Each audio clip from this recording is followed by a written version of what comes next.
Because we didn't want to go on tour, but we had an idea for doing the show with Sam Taylor-Wood, who's an artist. She's done the films that are in the show, and this just seemed like a good venue for it. And we liked the idea that we could play season in the West End, and maybe people would come from around the world to see us, which is actually what's happened. We've got a lot of people who've come from Europe and America and South Africa and what have you. And but you don't have to get on that tour bus every day, and you don't have to have sound problems every single day.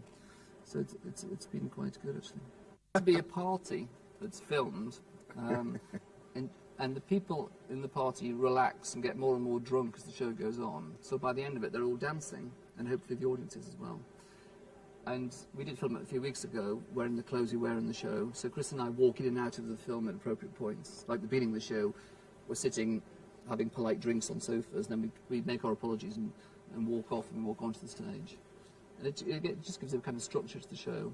And also, it sounds like a very boring piece of film, but in fact, there's two different screens anyway, and in fact, the more you look at it, the more interesting it becomes. Every night I watch the same piece of film during one of the songs I'm not on stage for, and every night I seem to notice different things.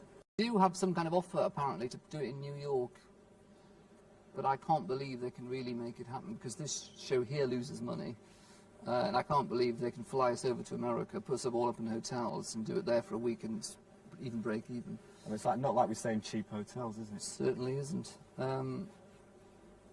So I think this will be it after tomorrow.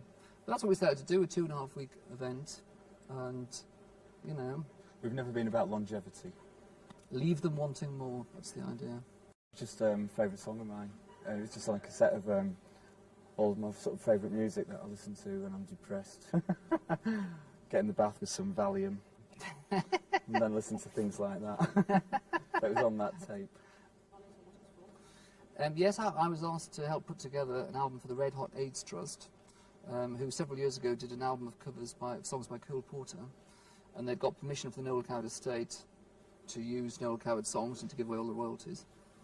And so I've been executive producer, and we're just trying to get British artists who are somehow in the same tradition as Noel Coward, sort of stylish, theatrical, witty, people to cover Noel Coward songs in a contemporary way. And so we've got Elton John is doing one. I can't mention some of the names, they're not 100% confirmed. Suede are doing it, The Divine Comedy, Pet Shop Boys, Gabrielle. So it's going to be across several generations of pop music. Have things changed much for you since you came out?